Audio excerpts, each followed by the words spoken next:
जनाला तुरुंगात पाठवतात।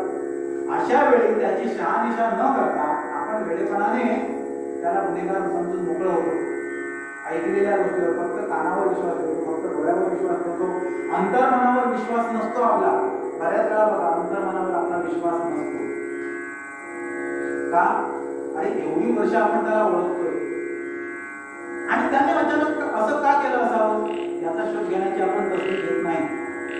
असो, या काही गोष्टी सांगतोय हा, आपल्याला असं नको वाटायला की बुवा कीर्तनाच्या बाहेर काहीतरी बोलताय। कीर्तन हे आपल्या संतांनी समाज प्रबोधनाचं प्रभावी साधन म्हणून वापरले। समाजात घडणाऱ्या वाईट गोष्टींना वाचा फोडायचं काम कीर्तनाच्या माध्यमातून, सज्जनांना जागृत करायचं आणि दुर्जनांच्या दुष्कृती दाखवून द्यायचं काम हे कीर्तन करायचं आहे। भगवंताची कीर्ती गाता गाता आणि त्यामुळे असा हा मुलगी प्राप्त व्हावी, पुत्रीचा जन्म व्हावा, हे काय ठरवून असं अचानक घडतं काय? ठरवल्याशिवाय एकाच दिवशी दोन्ही बालकांचा जन्म झाला पाहिजे हे योजना असल्याशिवाय घडून येतं का? असंच योगायोग म्हणून काही घडत नसतं आणि योगायोग म्हणून घडलं तर ते काटेकोर केलेली आहे की त्याच दिवशी त्याच वेळेला तिथे मुलगी जन्माला आली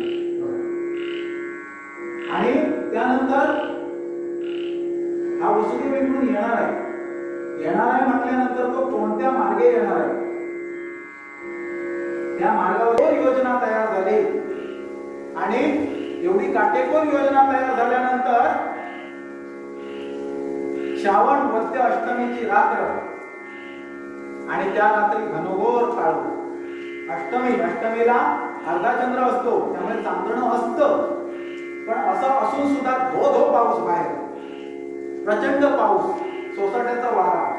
आता जशी आपल्या आजूबाजूला परिस्थिती आहे साधारण प्रत्येक वर्षी परिस्थिती तशीच असते बघा, ते उगाच नाही, भगवंताची लीला आहे ती। आणि अशा वेळी भगवान श्रीकृष्णांनी जन्म घेतला, भगवान श्रीकृष्ण अवतीर्ण झाले। अवतीर्ण झाल्यानंतर त्याचं आता हा सोहळा आहे, हा सोहळा हा 2 वेळा केला जातो। एकदा प्रत्यक्षात ज्यावेळी कारागृही भगवंत अवतीर्ण झाले त्यावेळी, आणि दुसऱ्या वेळी त्यावेळी नंदाच्या घरात जाऊन त्याला पाळण्यात घातलं आणि तिथे त्याचा बारसा केला, त्यावेळी पाळण्यात। आता बराच अजून प्रवास दाखवायचा आहे, तर इथे देवकीला पुत्रप्राप्ती झाली, भगवंताने अवतार घेतला। अवतार घेतल्यानंतर चतुर्भुज रूपात भगवंताने दर्शन दिलं आणि त्यावेळी देवकीची स्तुती केली आहे।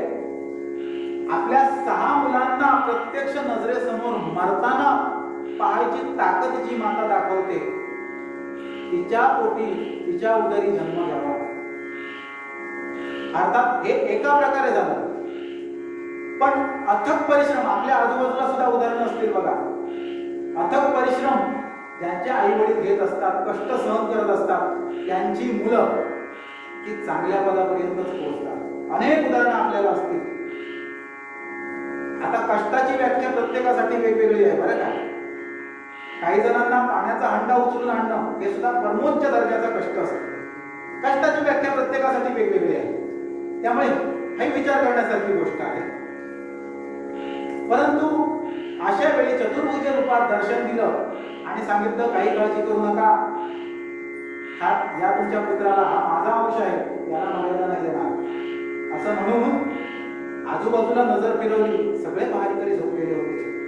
वसुदेवाने त्याला घेतलं, काही जण म्हणतात टोपलीत, काही जण म्हणतात सुपात, पण कुठच्या तरी एका सुपामध्ये किंवा टोपलीमध्ये त्याला घेतलं, त्याला डोक्यावर घेतलं आणि डोक्यावर घेतल्यानंतर तो निघाला काळोख्या रात्री निघाला आला। यमुना नदी पार करायची होती।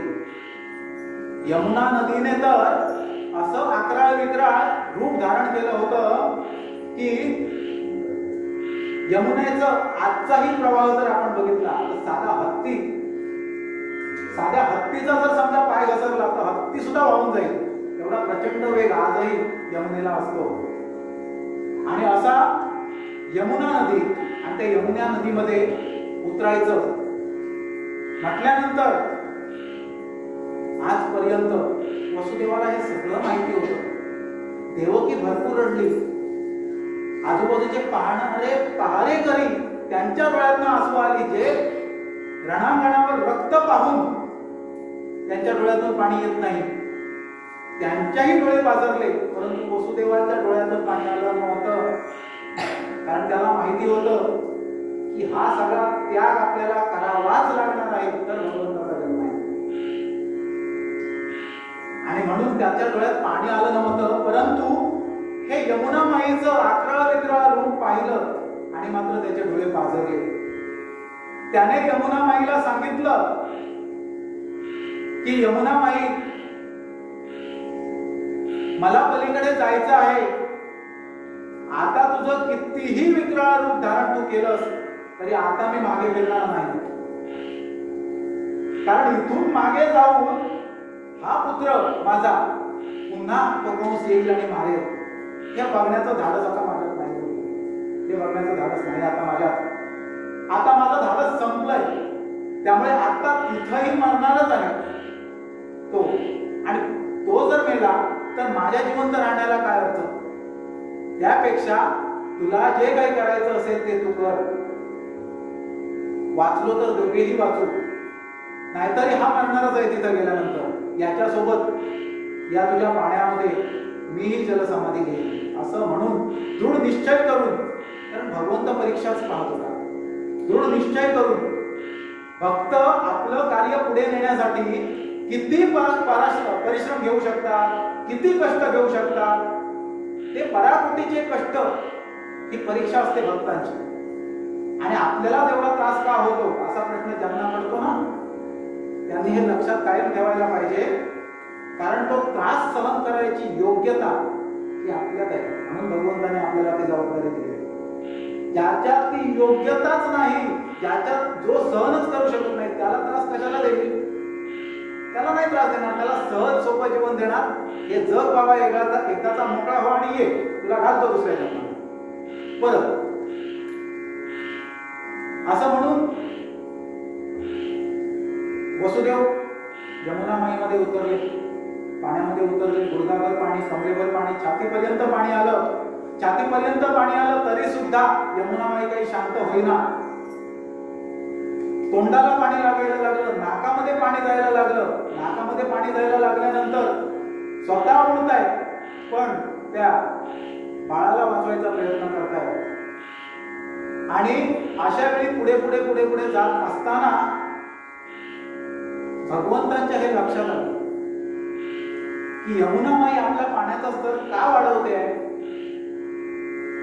बऱ्याच दिवसांनी माझं पृथ्वीवर येणं झालंय. त्यांच्या लक्षात आलं यमुना माईला माझा चरणस्पर्श करायचा आहे, माझे चरणस्पर्श करायचा आहे. आणि म्हणून भगवंताने एक पाय आपला हळू बाहेर काढला आणि पाण्याला लावला. पाण्याला लावल्याबरोबर यमुना माईची इच्छा परिपूर्ण झाली आणि ती शांत झाली. पलीकडे गेला, नंदाच्या घरी पोहोचला. वाटेत पहारेकरांनी अडवलं नाही. नंदाच्या घरी पोहोचला आणि नंद बाबा जागतच होता, कारण पूर्वनियोजित ही योजना होती. त्यामुळे नंद जागाच होता. आणि नंदाला त्याच वेळी एक पुत्री प्राप्त झाली होती, ती योगमायेचा अंश. नंदाने ठरल्याप्रमाणे तो पुत्र हा घेतला आणि यशोदामाई झोपल्या होत्या त्यांच्या बाजूला झोपवला. आणि आपली पुत्री, आता इथे नंद बाबांचं सुद्धा कौतुक आहे का, स्वतःच्या पोटची पोर ही द्यायची आहे कंसाच्या हातात. कंस काय करणार आहे याची कल्पना आहे, तरीही ती द्यायची आहे त्याच्याकडे. का, भगवत कार्यासाठी एवढं समर्पण केलं पाहिजे. भगवत कार्यासाठी प्रत्येकाने आपल्याला जमेल ते समर्पण केलंच पाहिजे. आणि म्हणून नंद बाबाने आपल्या पोटची पोर दिली आणि वसुदेवाचा मुलगा सांभाळला. त्याला लहानाचा मोठा करायचा आहे. बरं, लहानाचा मोठा जमेल तसा करायचा नाही आहे. त्या कंसाचं निर्धारण करण्यासाठी आणि या सज्जनांचं रक्षण करण्यासाठी त्याला तयार करायचं आहे. ही सगळी जबाबदारी उचलून म्हणून वसुदेवाचं जेवढं कौतुक तेवढं नंदाचं सुद्धा कौतुक आहे. आणि नंदाने ती वसुदेवाकडे पुन्हा मुलगी सुपूर्द केली. वसुदेव पुन्हा आल्या मार्गी परत आले. परत आल्यानंतर इथे येऊन देवकीच्या कुशीत तिला झोपवलं आणि ती मुलगी रडायला लागली. मुलगी मोठ्याने रडायला लागल्याबरोबर पहारेकरांना जाग आली आणि पहारेकरांनी जाऊन सांगितलं कंसाला की बहुतेक मुलगी झाली, आठवा मुलगा नाही आहे, बहुतेक मुलगी झाली आहे. त्यांना असं वाटलं होतं की मुलगी झाली आहे म्हटल्यानंतर कंस थोडी दयामाया दाखवेल, कारण आठवा पुत्र तुला मारणार आहे अशी आकाशवाणी होती ना. आणि आठवी मुलगी आहे, पुत्री आहे असं. पण कंस म्हणाला मुलगा असो वा मुलगी असो, मुलगा असो वा मुलगी असो, हे जे काही आठवं आहे ते मला संपवणार. म्हटल्यानंतर हे आठवं काहीच मी शिल्लक ठेवणार नाही. माझ्या मृत्यूची एकही शक्यता मला शिल्लक ठेवायची नाही.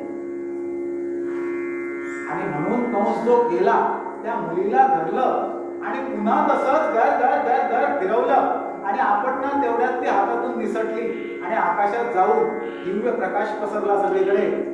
आणि पुन्हा आकाशवाणी झाली की कंसा दृष्टा, अरे तू जो उन्मत्त होऊन असा माजलायस ना, असा मातलायस, तुझं निर्धारण करणारा तो देवकीचा वसुदेवाचा आठवा पुत्र तो सुरक्षित ठिकाणी, तो सुरक्षित ठिकाणी वाढतोय आणि तो वेळ येताच तुझा नक्की वध करेल, तुझं निर्धारण नक्कीच करेल. तोपर्यंत तू वाढ बघ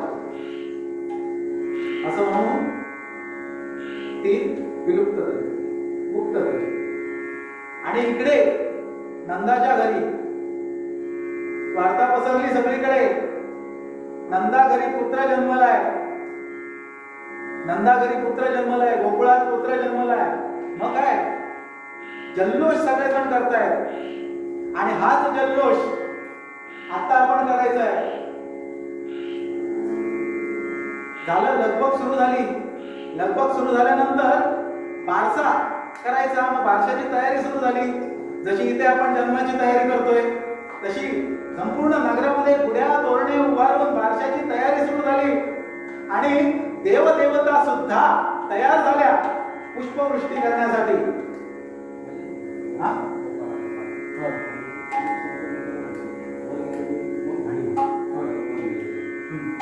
आर्या घेतो. आणि सर्व देवदेवता एकत्रित झाल्या, कारण त्यांनाही पाहायचं होतं ही सगळी लीला आणि त्यांनाही हा उत्सव साजरा करायचा होता. म्हणून सुमाने वर्षते सुमाने वर्षते सुरमुनी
जयघोष सुरू झाला.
अशा प्रकारे तयारी सुरू झाली पाळण्यात घालायची आणि नाणी म्हणायची आहे.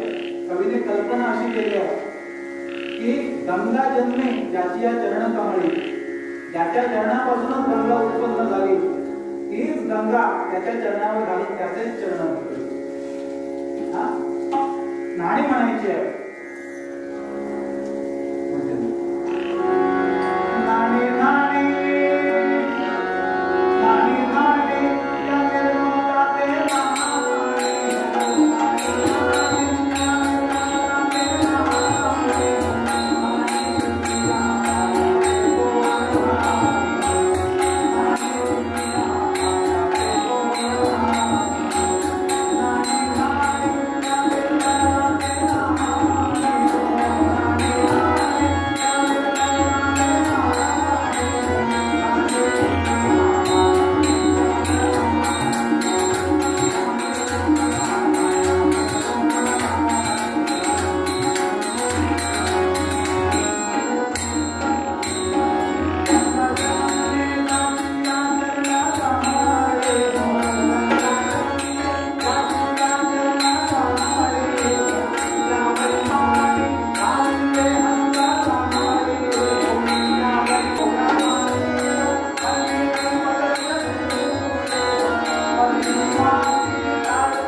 मोठा राजा असून सुद्धा सुदाम्यासारखा मित्र आणि त्या मित्राच्या घरी पासून जन्मल्याच दुरावल्यानंतर सुद्धा कोणत्याही प्रकारची तक्रार न करता त्याने जे पुढचं आपलं आयुष्य ज्या प्रकारे घडवलं, ज्या प्रकारे बनवलं, ते त्याचं आयुष्य आठवायचं आहे.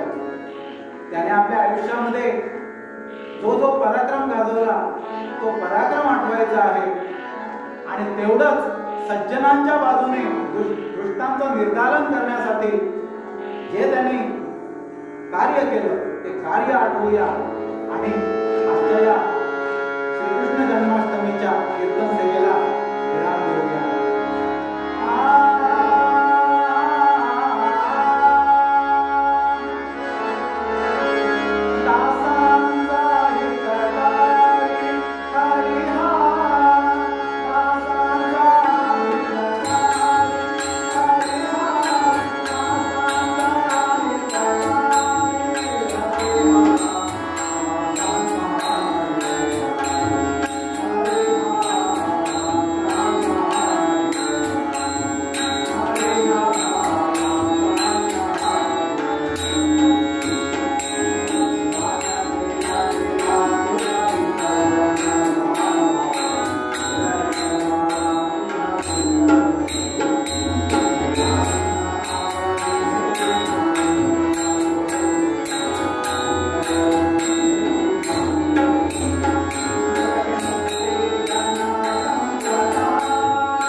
प्रार्थी भला नेमे आचरिता तपा फळ मिळे सत्पुत्र जो होनी आला श्री गुरु वासुदेव नमिला माथा पदी ठेवनी श्री सचिदानंद सद्गुरु साईनाथ